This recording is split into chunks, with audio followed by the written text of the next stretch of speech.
A paz do Senhor Jesus, eu sou o pastor Gerry Adriane, seja bem-vindo, seja bem-vinda. Eu sou do Ministério Flor do Campo, aqui em Cariacica, no Espírito Santo. Estou aqui para mais um comentário das lições bíblicas do terceiro trimestre, falamos sobre Ruth, agora vamos começar a falar do livro de Esther, cujo título da lição é o livro de Esther, A lição de número 6, ela vai ser ministrada no próximo dia 11 de agosto, no domingo.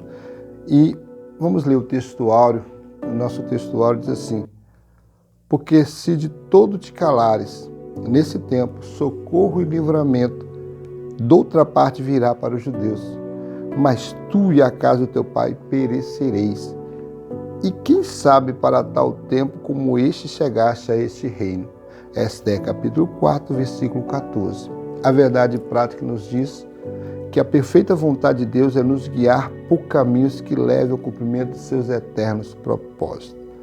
Antes de nós lermos a leitura bíblica em classe e continuar o nosso comentário, vamos orar. Senhor nosso Deus, te damos graças, ó Pai, nesse momento, porque o Senhor nos deu essa oportunidade de estar aqui, papai, para ministrar a tua santa e gloriosa palavra. Pai Santo, abençoe, Senhor, aquele que está nos ouvindo. Que tudo seja, Senhor, para a vontade e querer do Senhor. Pai querido, continue, Senhor, abençoando a igreja no Brasil, as escolas bíblicas dominicais. Pai querido, a superintendência, os professores, os alunos, Pai. Para que continue, Senhor, empenhado em fazer essa tão grande e sublime obra. Pai querido, que possa trazer crescimento, tanto espiritual como numérico na tua casa, Pai. Deus amado, assim nós te pedimos a direção do teu Espírito Santo nesse momento, em nome do Senhor Jesus. A nossa leitura bíblica em classe é Esther, capítulo 1, verso 1 ao 9. Esther, capítulo 1, versículos de 1 a 9. E sucedeu, nos dias de Assuero, este é aquele Assuero que reinou, desde a Índia até a Etiópia, sobre 127 províncias. Naqueles dias, assentando-se o rei Assuero sobre o trono do seu reino, que está na fortaleza de Suzã, no terceiro ano de seu reinado, fez um convite a todos os seus príncipes e seus servos. O poder da Pérsia e Média e os maiores senhores das províncias estavam perante ele, para mostrar as riquezas da glória do seu reino e o esplendor da sua excelente grandeza por muitos dias, a saber, 180 dias.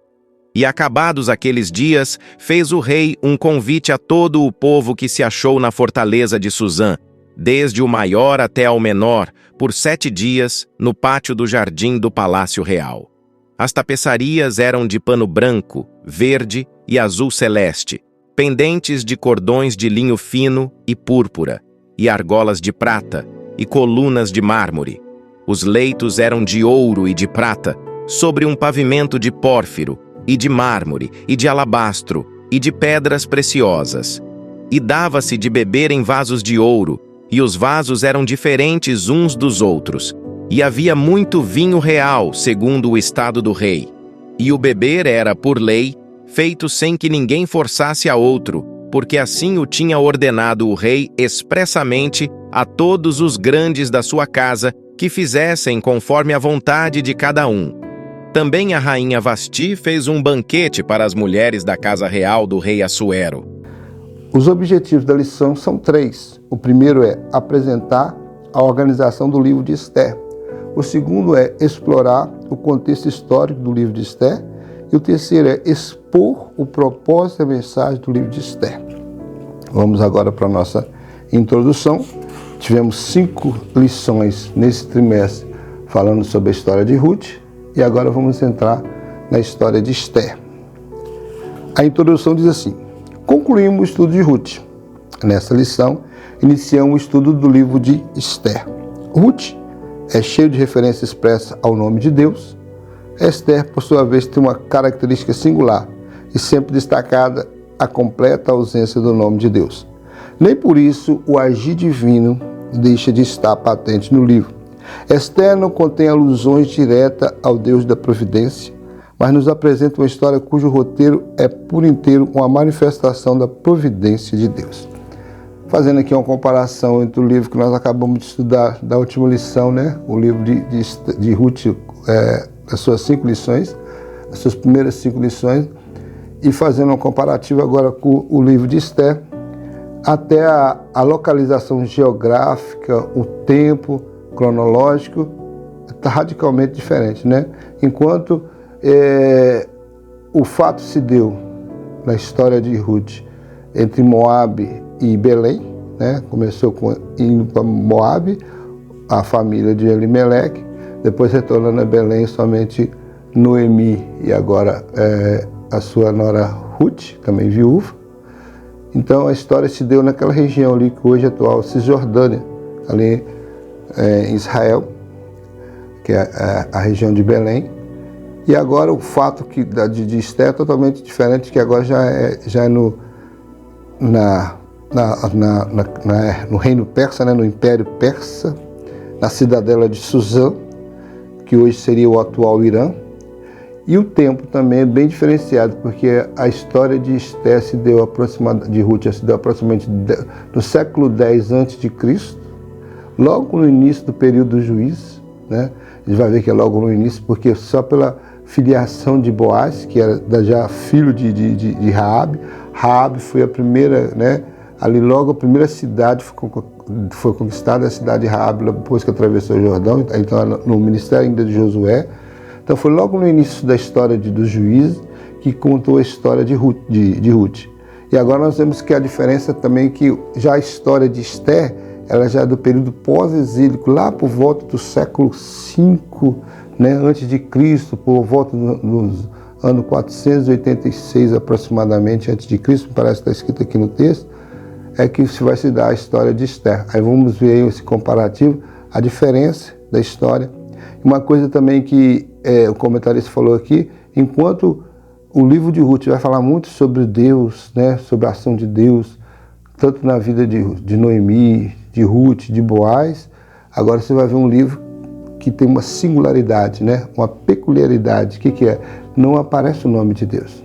Mas quem lê o livro de Esther, como eu já li várias vezes, vai saber que você vai ver Deus agindo, você vai sentir Deus agindo, você vai ver o momento que Deus vai providenciar, você vai ver o Deus da providência operando, sem aparecer o nome. Porque para Deus não precisa aparecer o nome, porque você vai ver Deus agir em todas as coisas. Por isso que o Salmo 19 fala que até a natureza ela expressa a glória de Deus. A palavra-chave do texto é Esther.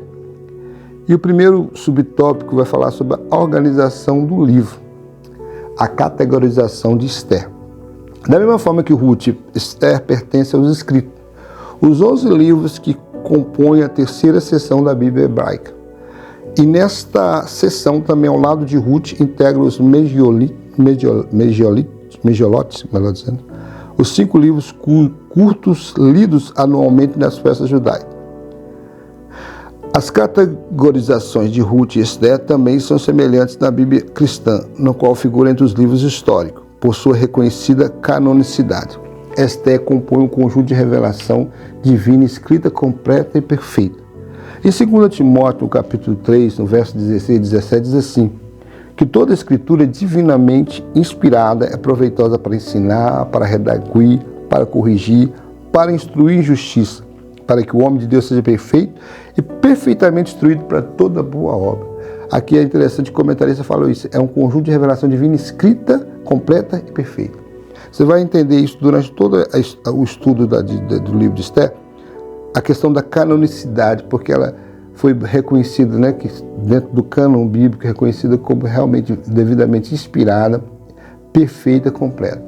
Você vai ver que o escritor, que também é anônimo, né, não se sabe quem escreveu o livro de Esther, ele preocupou com detalhes, ele foi assim, muito detalhista na questão de citar o nome do rei, né, o ano que ele governou, né, citar a situação do povo. Então tudo que ele vai narrando ali na história é uma narrativa. Você vai ver que realmente ele deixou bem claro e fácil de vocês pesquisar para você ver a veracidade do livro. Então, por isso que ele é uma revelação divina, escrita, completa e perfeita. Porque a palavra de Deus é inerrante, né? Infalível. Característica literária, é o segundo subtópico, diz assim: o livro de Esther tem 10 capítulos, certo? Dentro de suas características literárias, destaca-se a sua objetividade e historicidade. Objetiva e historicidade. Vista na expressa referência ao rei persa Assuero, como eu acabei de falar, em vários outros detalhes factuais, além de seu caráter de fonte primária para a festa de Purim, anualmente celebrada pelos judeus, o estilo narrativo é menos dialógico que o de Ruth. O texto é mais do narrador do que os personagens. Se você comparar, né, na questão literária, enquanto o livro de Ruth foi um livro mais dialógico, vamos dizer assim, havia mais diálogo, havia mais conversa, né? Havia entre os personagens principais, principalmente de Ruth, Noemi, Boaz, né? E todos os que se envolveram naquela Orfa, né?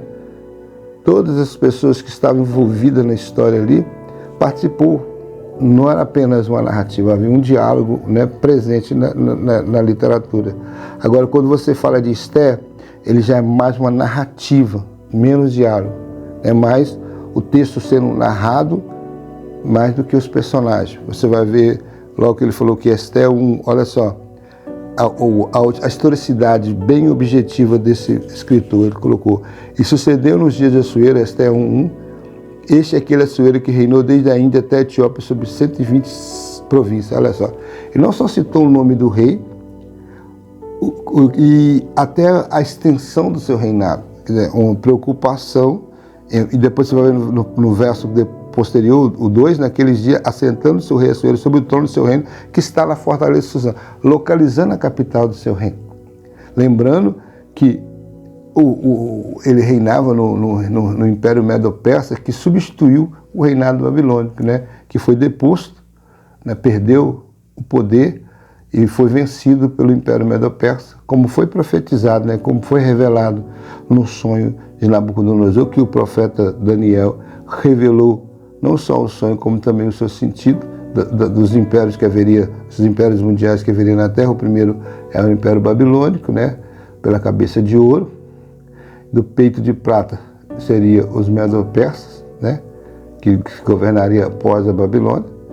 O ventre de cobre, de bronze, seria, né, os quadris, seria o Império Grego, que viria depois do Império Medo-Persa, e depois as pernas de ferro também, que seria o Império Romano, e depois, posteriormente, o Império do Anticristo também, que virá com os pés de barro, de ferro. Então, quer dizer, isso aí já é para o futuro, é escatológico. Então, a estátua representava todos os impérios gentílicos que haveria a partir do Império Babilônico até o final do governo do Anticristo. Nós estamos aqui, então, no que representava o peito de prata, que é os Medo-Persas, que era o período do governo do rei Assuero. A história, então, vai contar a história do rei Assuero, no período, lembrando que nós estamos também no período pós-exílico, quer dizer, após o exílio babilônico. Nós vamos estar falando durante essa aula, né, durante essa lição. Autoria e data é o terceiro subtópico. O autor de Esther é desconhecido, como eu falei no início. Muitos estudiosos consideram que o livro foi escrito por um judeu que viveu na Pérsia, pelo fato de o autor demonstrar amplo conhecimento da cidade de Suzã, da sua estrutura, de importante documento do Império Persa. Considerando essa possível autoria e algumas evidências internas, acredita que o livro seja datado ainda do século V, por volta de 460 a.C., logo após a morte de Assuero, ocorrida em 465 a.C. Outro fator levado em conta para essa datação é de ordem linguística. O autor empregou algumas palavras persas em meio ao hebraico, mas não fez uso algum de expressões originárias do grego, o que revela um estilo anterior à ascensão da Grécia sobre a Pérsia, que se deu com Alexandre o Grande em 330 a.C. Então nós vemos aí a autoria, não se conhece. Analisa-se que pode ser um judeu que escreveu dentro do Império Persa, conhecendo, né, o Império Persa, conhecendo ali aquela região de Suzã e todo o movimento ali da região. Então ele tinha mais habilidade para escrever, acredita que seja esse cidadão, que talvez foi um testemunho ocular, né? É claro que não dá para ver tudo, de repente algumas coisas ele teve que fazer uma pesquisa, apurar, né?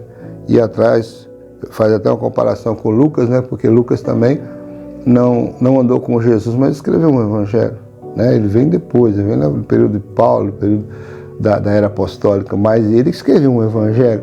Então ele precisou fazer isso, ele precisou ir apurar, pesquisar, conversar com as pessoas, conversar com os testemunhos oculares. Imagino também que seja o que aconteceu com esse autor de Esther. Ele foi procurar a fundo a história para saber direitinho, para poder narrar, né? Escrever sem deixar erro. Outra coisa é a questão da língua. Não há momento algum a linguagem grega. Nós entendemos que o Velho Testamento ele foi escrito na sua maioria na língua hebraica, né? Ela foi escrita na língua hebraica e algumas partes do livro de Daniel, né, alguns capítulos, não sei se é do capítulo 2 ou capítulo, não lembro agora os capítulos, mas uma parte do livro de Daniel é escrito numa linguagem antiga, né, no aramaico, e depois volta a se escrever no hebraico. Enquanto, né, nós vemos aqui no livro de Esther, há uma parte escrita em persa e também o resto, por certo, será escrito em hebraico. Não existe o grego, então comprovando que aqui ainda não tinha influência nenhuma grega. Porque nós temos que entender a história que Alexandre, quando ele assume o império, quando ele derruba os Medo-Persas e agora o Império Grego está atuando, o governo dele foi um governo muito rápido, porque ele não teve um tempo muito grande de vida, e durante o governo dele ele procurou helenizar a civilização, helenizar o mundo conhecido, o mundo que é governado por ele. Então, o que era helenizar? É transmitir a cultura grega para todas as nações que estavam debaixo do seu governo. E uma das coisas que ele procurou fazer uma língua única, é falar o grego.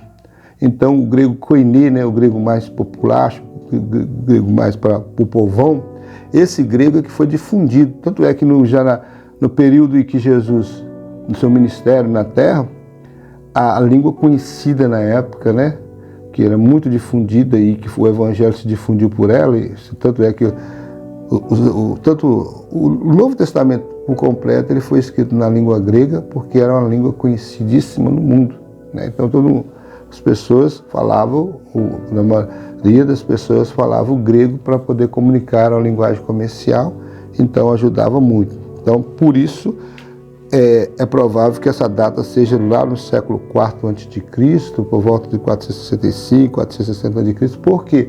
Porque na verdade ainda não tinha um governo dos gregos, né? Que vai assumir a partir do ano 330 a.C. Esse aí é o primeiro tópico da nossa lição. O resumo do primeiro tópico vai falar sobre o livro de Esther, tem 10 capítulos, está classificado na categoria dos livros históricos da Bíblia cristã. Ele é histórico tanto para a Bíblia hebraica como também para a Bíblia cristã. Bom, vamos agora para o nosso segundo tópico, que vai falar sobre o contexto histórico, o povo hebreu no exílio. Para uma melhor compreensão do contexto histórico no livro de Esther, é importante mencionar o final do período da monarquia do povo hebreu. Em 722 a.C., os assírios. Houve a queda do reino do norte sob o poder dos assírios, do Império Assírio. Pouco mais de 100 anos depois, Judá, o reino do sul, foi levado para o cativeiro babilônico em 3 levas, 605, 597 e 586 a.C. Conforme Jeremias havia profetizado, o exílio na Babilônia duraria 70 anos. Foi um período em que Deus tratou com Judá, principalmente para extirpar a idolatria que havia contaminado a nação. Deus abomina todo pensamento, sentimento e comportamento idolátricos. Por isso, nada em nossa vida pode ocupar o lugar que pertence a ele. Vamos então agora falar um pouco sobre o povo hebreu no exílio. Para nós entendermos um pouco, vamos falar rapidinho aqui de uma forma bem resumida, bem sucinta, a história do povo hebreu no período monárquico. Começou com o primeiro rei, Saul, depois de Saul veio Davi, depois de Davi vem Salomão. Foram os primeiros reis, os 3 primeiros reis que governou toda a nação de Israel. Mas o nosso amigo Salomão, né, Deus deu muita sabedoria a esse homem, só que esse homem não soube como usar essa sabedoria, e a idolatria veio através dele por seus diversos casamentos, né? Acho que a maioria dos irmãos conhece, 700 mulheres, 300 concubinas, e aí vai. E aí casam com várias mulheres de várias nações, e deixou que essas mulheres influenciassem, trazendo a idolatria para dentro do povo. Então, o que Deus fez? Não dividiu o reino dele, mas o filho dele, Roboão, teve seu reino dividido. Passou a governar o sul e Jeroboão foi governar o norte. Então, nesse período de monarquia dividida entre o reino do sul, que era o reino de Judá, né, com a capital Jerusalém, reino do norte Israel, cuja capital é Samaria, o reino do norte não teve rei que realmente servisse o Senhor. Toda a maioria levava o povo à idolatria, levava o povo ao pecado e, no fim, o resultado dos reinados tristes do norte é que no ano 722 a.C. veio o Império Assírio e levou o reino do norte cativo. Aí foi o cativeiro do reino do norte, as 10 tribos, né, que ficou no norte, eu esqueci de falar isso, dividiu 10 tribos, foi para o norte e ficou 2 no sul, Benjamim e Judá, e as demais tribos foi para o norte. Então pegou essas 10 tribos e levou cativo. E posteriormente, quase aproximadamente 100 anos depois, foi o reino do sul, porque começou a caminhar no mesmo caminho do reino do norte, entrando na idolatria, no pecado. Os profetas vinham, Jeremias foi um que profetizou sobre a queda, sobre o cativeiro babilônico. Quando Nabucodonosor veio, avisou o povo que deveria sujeitar a ele, porque Deus que estava enviando ele, mas o povo não quis ouvir Jeremias e, enfim, terminaram no cativeiro, certo? Aí foi cativo. Agora, esse período em que Deus tratou com Judá, principalmente para participar da idolatria, que havia contaminado essa nação. Jeremias, só que Deus usa o profeta Jeremias, olha só, Jeremias no capítulo 29, no verso 10 do seu livro, ele fala assim: porque assim diz o Senhor, certamente que passados 70 anos na Babilônia, vos visitarei e cumprirei sobre vós a minha boa palavra, tornando-vos a trazer a este lugar. Então, o Senhor usa o profeta Jeremias, vocês vão ser levados para o cativeiro, vão ficar lá 70 anos. Mas quando completar os 70 anos, vou trazer vocês de volta. E ele vai usar o profeta Isaías também para falar até o nome do rei, né? O imperador Ciro, né? Ciro, que seria o libertador do povo de Israel. Então, Deus falou que ia libertar 70 anos após o cativeiro e quem ele ia usar para fazer esse trabalho. 2. Aqui nós estamos falando do primeiro fim do exílio, agora vamos falar sobre o fim do exílio, né?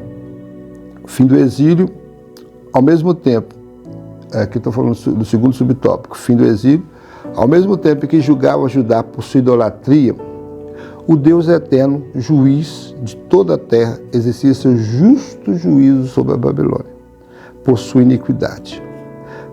Antes já havia julgado a Síria, como profetizado por Naum.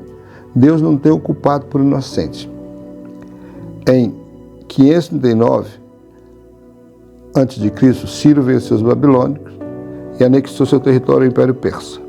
Logo no primeiro ano de reinado, despertou o Senhor o espírito de Ciro, rei da Pérsia, e fez decretar o retorno do povo judeu para Jerusalém. Daniel havia se humilhado diante de Deus, jejuado e orado fervorosamente para a restauração de Jerusalém, confessando os pecados da nação de Israel. O ensino bíblico a respeito do nosso relacionamento com a estrutura de poder terreno é sempre confiar na soberania divina, buscando com humildade a intervenção de Deus em nosso favor.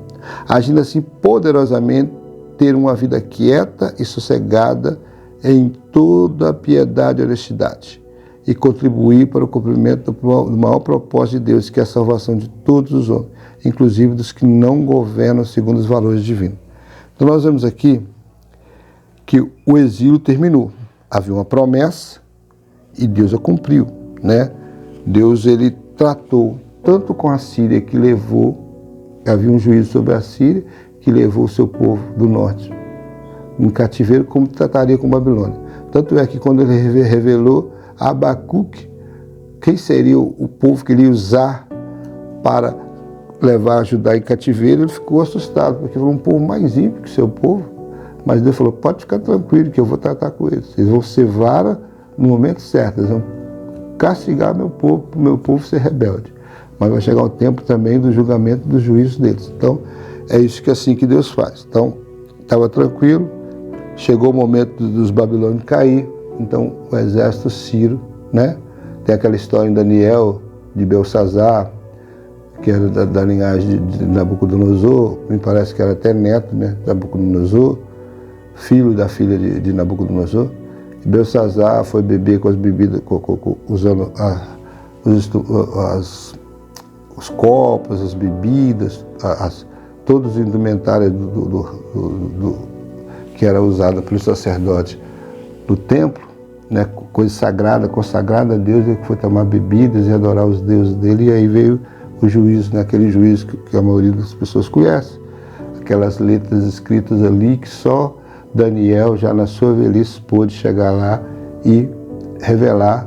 E naquele mesmo dia esse rei caiu, naquele mesmo dia Babilônia caiu também, o império caiu, o rei foi morto naquele dia, né, o Belsazar, o império caiu, e ali o império Medo-Persa agora estava assumindo o lugar da Babilônia, já é o segundo império.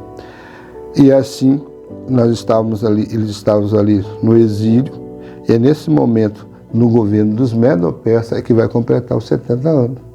Já não é no governo dos babilônicos, é no governo dos Medo-Persas que vai completar os 70 anos, e aí Deus vai levantar então Ciro, né?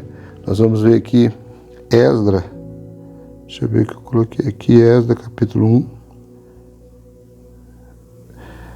Esdras capítulo 1, né? O livro de Esdras vai falar sobre isso. O verso 1, verso 2 diz assim: no primeiro ano de Ciro, rei da Pérsia, para que se cumprisse a palavra do Senhor por boca de Jeremias, Deus despertou o Senhor ao espírito de Ciro, rei da Pérsia, o qual fez passar o pregão por todo o seu reino, como também por escrito, dizendo: assim diz Ciro, rei da Pérsia, Senhor Deus do céu, me deu todos os reinos da terra, e ele me carregou de edificar uma casa em Jerusalém, que é em Judá.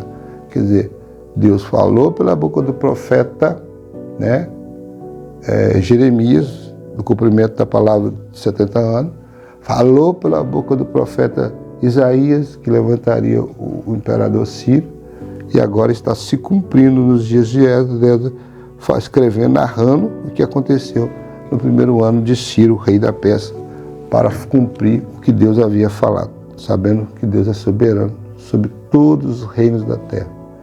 Todos os reinos da terra estão debaixo da autoridade de Deus. É assim que Jesus falou para, né, quem estava julgando Pôncio Pilatos. Ele disse: olha, eu tenho autoridade para te mandar matar ou te mandar soltar. E ele falou: olha, você não teria essa autoridade se do Pai não te fosse delegado. Então assim também, todo o império está debaixo do poderio de Deus. Deus é que determina o que vai acontecer, né?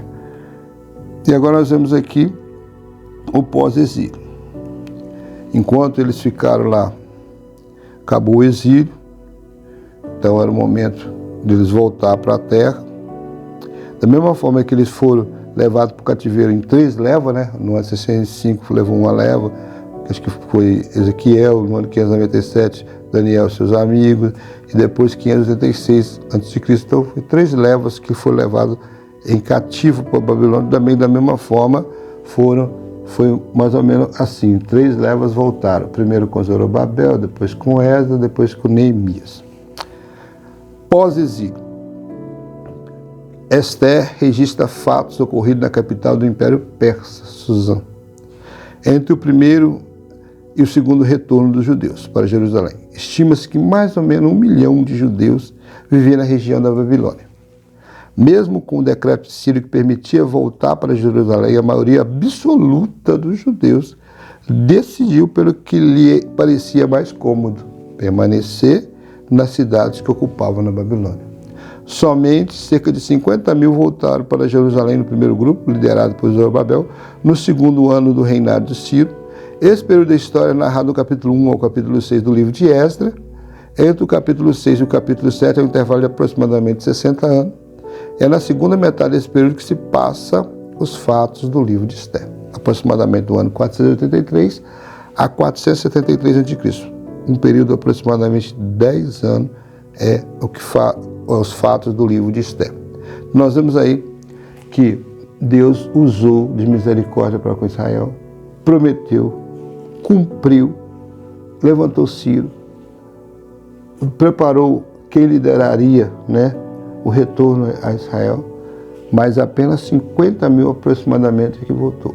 Mais de 1 milhão aproximadamente estava lá na Babilônia. E só 50 mil voltou. Quer dizer, a maioria deles preferiu o conforto, a tranquilidade de viver num país gentílico. Já não está mais preocupado em voltar para Jerusalém, já não tinha aquela felicidade de ir, né? De reconstruir o templo e voltar a fazer suas ofertas. Isso, irmãos, nos chama atenção. Porque não será que nós não estamos vivendo da mesma forma que esse povo? Vamos aplicar um pouquinho aqui essa lição. Será que também nós não estamos semelhantes a esse povo do pós-exílio babilônico, que preferiu o conforto, né, de viver numa nação estrangeira, sob o governo persa? E se sabe muito bem que o governo persa era um governo muito tranquilo, assim, no modo de se dizer, tranquilo para você viver, porque não tinha nenhum, ele dava liberdade religiosa, dava liberdade para o povo viver tranquilamente, não tinha muita opressão.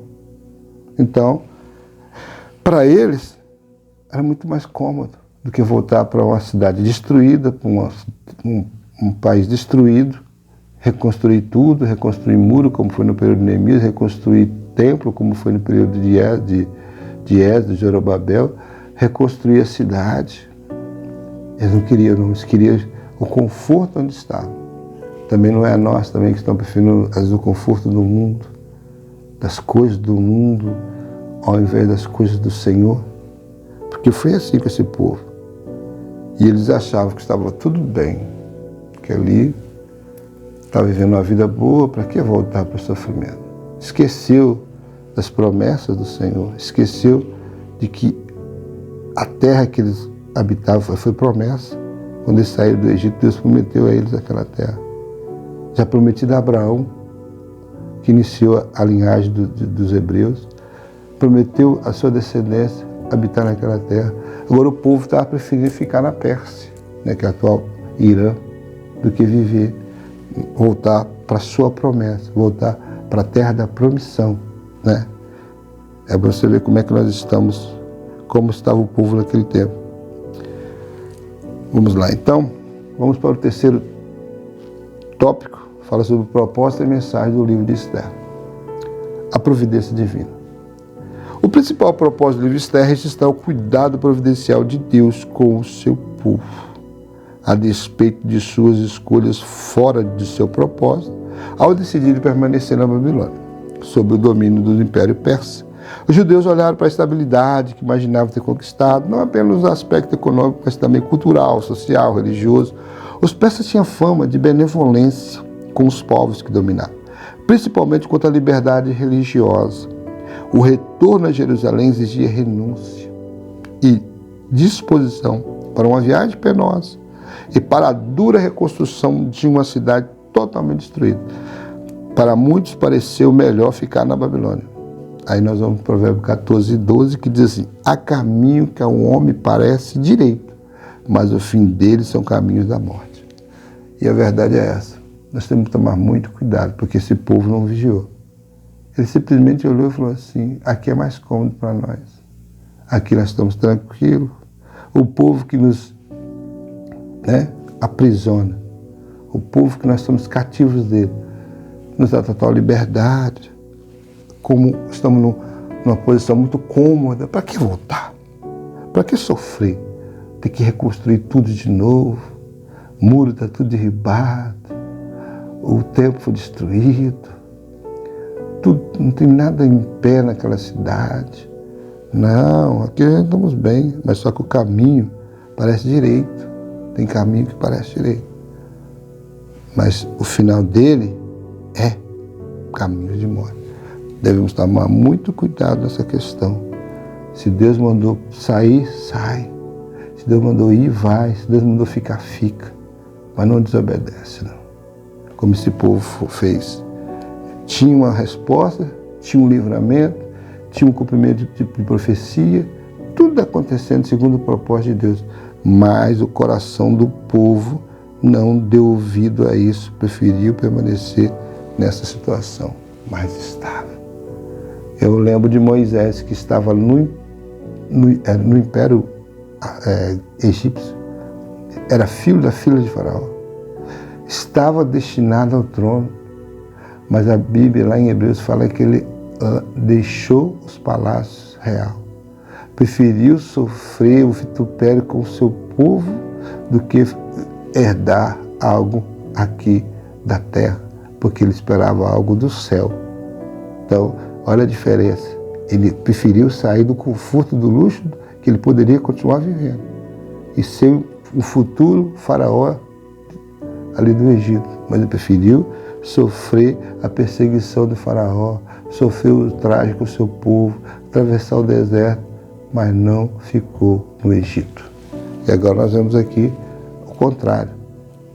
Deu a resposta de Deus, a providência divina trabalhou em favor desse povo para que cumprisse as profecias. Daniel orou insistentemente para Deus cumprir essa palavra. Jeremias escreveu que Deus cumpriria. E agora, tudo acontecendo segundo o querer de Deus e o povo não querendo voltar. Bom, uma falsa estabilidade. Esther nos transmite com mensagem o perigo de confiar nas falsas estabilidades que a estrutura do mundo nos oferece. Costuma parecer mais vantajosa. Estava tudo indo muito bem, Suzana, até surgiu a ordem do extermínio total dos judeus. Esther capítulo 3, versos 7 a 13. A falsa segurança foi embora. O povo judeu dependia novamente de intervenção divina para a sua sobrevivência. Esther nos mostra Deus agindo mais uma vez, movendo as estruturas humanas. Agora, no grande e poderoso Império Persa, seja qual for a circunstância, é melhor confiar no Senhor do que no homem. Uma falsa estabilidade. As coisas do mundo eram muito aparentes. Pode até se dar bem, pode estar no melhor conforto, mas sem Deus, fora da direção de Deus, esse final não vai ser bom. Pode ser no período que você estiver nessa situação, você pode estar até bem, mas sem a presença de Deus, sem a direção do Espírito Santo de Deus, você não vai se dar bem no final. Porque, na verdade, o importante não é o princípio das coisas, mas o final das coisas. Não é agora, o momento que eu estou vivendo bem, não. É o final. Como é que vai ser lá no final? Como é que eu vou estar diante do Senhor? A Hebreus 9, 27 diz que o homem está ordenado a morrer uma única vez, seguindo assim o juízo. Aí eu abandono as coisas de Deus, desobedeço a Deus como esse povo estava desobedecendo, vou viver o conforto e a estabilidade do mundo. De repente chega um momento que Deus me chama. Eu não estou preparado, como esse povo não estava preparado. E agora é o momento de eu prestar conta a esse Deus. Como é que eu vou me apresentar? Assim também é a situação desse povo.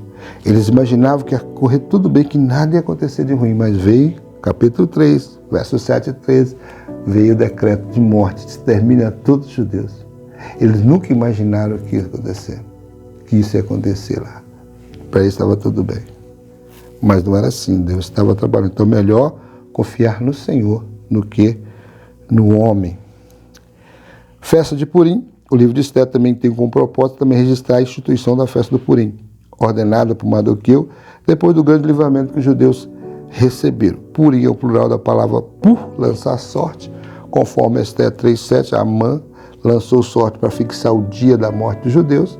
A festa comemora a frustração desse nefasto plano, diante da providencial ação divina para a libertação do seu povo. A soberania de Deus não encontra limites.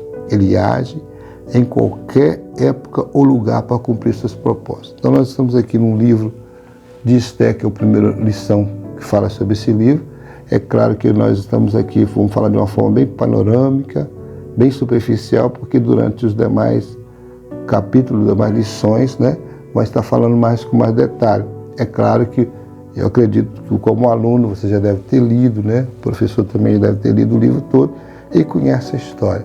Sabe que estava tudo bem até que o cidadão chamado Amã se declarou inimigo do povo judeu por causa de Mardoqueu, que não se curvava diante dele. E nós vamos ver no decorrer da história que ele prepara um plano para destruir todos os judeus do Império Persa. E ele faz isso com o aval do rei Assuero. E a história vai desenrolar aí. Nós vamos conhecer a história, vai desenrolando nessa situação aí. E uma coisa interessante, você vai ver que o livro tem essa peculiaridade de não falar de Deus, mas você vai ver Deus agindo em todas as circunstâncias. Você vai ver Deus agindo quando Mardoqueu fala para Esther, ela seria candidata para substituir a Vasti, para que não declarasse o nome do seu povo, de que povo ela era. Você vê que Deus já estava usando Mardoqueu nessa questão, que no momento oportuno foi que ela declarou. Né? Você vai ver Deus tirando o sono do rei para ler o livro de Crônicas, para ver a história de Mardoqueu no livramento de morte do rei. Muitas coisas vão acontecer durante a história de Esther, e você vai ver a providência, a mão de Deus agindo, porque Deus não é pego de surpresa, sabia que ia acontecer isso, então já estava preparado para dar o perfeito livramento ao seu povo. Então, a soberania de Deus não encontra limite, ela age em qualquer época, em qualquer lugar para cumprir suas propostas. Aquele povo ia ser livre, ia passar pelo processo, mas ia ser liberto, porque Deus tinha uma promessa para aquele povo. Né? Aquele povo ele também é o povo da promessa. Até nos dias de hoje, mesmo rejeitando o Messias, há uma promessa para o povo de Israel. A igreja vai ser arrebatada? Vai. Mas quando a igreja for arrebatada, vai começar o trabalho do juízo de Deus para com Israel, para resgatar esse povo. Conclusão. O livro de Esther nos lembra de que vivemos neste mundo, mas não devemos confiar em suas estruturas. Todos os reinos deste mundo passarão. Por isso a palavra de Deus diz que a nossa cidade está no céu, onde também esperamos o Salvador, o Senhor Jesus Cristo. Eu falo um pouquinho mais ainda quando você lê 1 Coríntios capítulo 15, verso 19. Paulo vai dizer assim, né? Se esperarmos em Cristo somente nesta vida, somos mais miseráveis de todos os homens. Essa é uma verdade, porque a nossa riqueza, os nossos tesouros, a nossa herança não está aqui, está no céu, onde o ladrão não mina, onde o ladrão não alcança, onde não murcha, não estraga, é eterno. Então a verdade é essa, nós não temos parte aqui, nós não moramos aqui como peregrinos, como forasteiros, mas nós temos uma herança que nos aguarda. Por isso nós não podemos nos apegar às coisas desse mundo. Por isso que a Bíblia vai dizer em 1 João que se nós amarmos esse mundo, o amor do Pai não está em nós. Porque aquele que ama o mundo se torna inimigo de Deus. Aquele que é amigo do mundo se torna inimigo de Deus. Então, que nós possamos tomar muito cuidado, porque Jesus em breve vem. Devemos estar preparados para alcançar o céu. Olhar só para Jesus, o autor e consumador da nossa fé. Nos apegar a Ele e permanecer fiel em toda a caminhada. Não deixando que os embaraços desse mundo nos atrapalhem na nossa caminhada para o céu. Que Deus em Cristo nos abençoe, em nome de Jesus.